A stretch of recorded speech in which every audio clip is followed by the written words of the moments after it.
maybe it was something you guys would want to know about that you could check out. All right, so now we're getting closer to the wobbler here. Yeah, so here we go, more on the wobbler. So more on sports muscle technology, right? So, you know, the Marinovich and Speed of Sport and Sports Science Lab had this big foot focus, all about myofascial training and plyometrics and PNF and, you know, basically really focusing on coordination and sequencing and timing. And also this idea of this evaluation-based protocol, which I thought was really cool also with the Rev and Mo program. You know, these were one of the few programs at the time that I knew that were purely strength and conditioning based that weren't created by PTs. Like the functional movements system or the functional movement screen was created by PTs, but the you know, sports lab program created by Marinovich, you know, and followed by these other people, as well as the Rev and Mo programs, also had an evaluation-based protocol behind them. So the idea was, we're going to assess people first and figure out if they have the prerequisites, you know, to do the you know, workouts that they're going to program, and also to help tier people and put them in the right tier so we can give them the correct program that fits their, you know, physical makeup.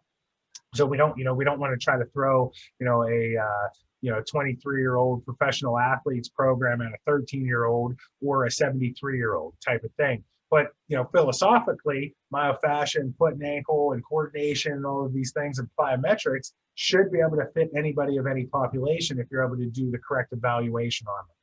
So I think one of the other cool things that Troy Polamalu had told me was that Marv had really been shifting away from doing everything in a barefoot situation and moving more towards specificity. So if you're a football player, you should probably do the majority of your workouts in your cleats, right, or in your turf shoes. But if you're an MMA athlete, you should probably work on doing more in your bare feet. Now, where my philosophy has been is that I believe that, you know, barefoot training is like tummy time, what we use for kids, right, or really babies and you know, early stage toddlers, getting them on their stomach so they have to go through those you know, motor programs and motor development about pushing up and getting into extension, right?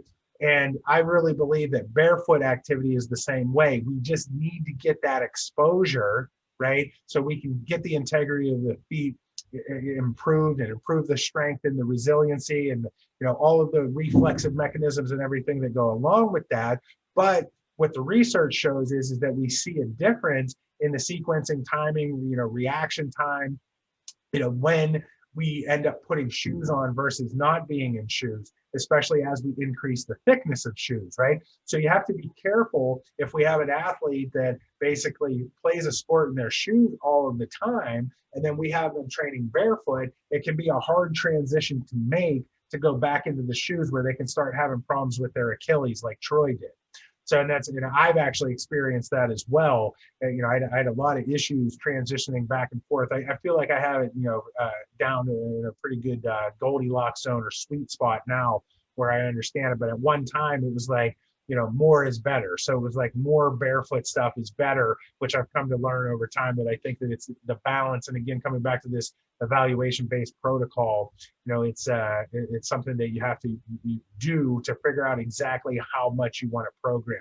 But that's where the wobbler comes in, right? The wobbler was created to be something that you could do in your bare feet and in your shoes, right? The original ones were a little bit more, you know, towards the barefoot, where the foam on the wobbler was designed to mimic like sand or grass, right? So you, as you're, you know, doing your balance exercises on it, you're getting that same benefit, similar to what another product that's called the sand dune stepper, right?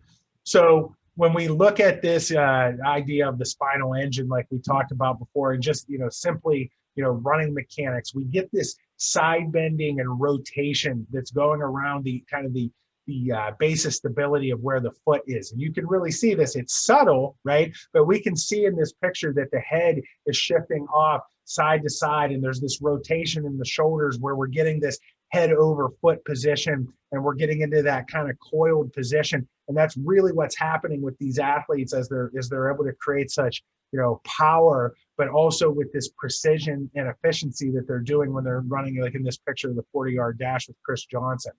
Right? So the wobbler, in this whole idea and this concept of the power center, was designed to mimic this weight shifting and rotation that we do with this spinal engine idea, and be able to repetitively work through it. Because on this spectrum of movement, when we're looking at Chris Johnson, sprinting on, the fastest guy in the NFL, right? Sprinting versus somebody limping after they tear their ACL or sprain their ankle, we're on the same spectrum, on the same continuum, but basically we're seeing the pathomechanical side over here, and then we're seeing these elite mechanics over here. So the wobbler allows us to take somebody that's from a less functional state and start to work on these correct movement patterns and repetitively do it without overloading the injured area. And as well, if you're looking at trying to increase your volume of this movement without a lot of impact, the wobbler also allows you to do that as well.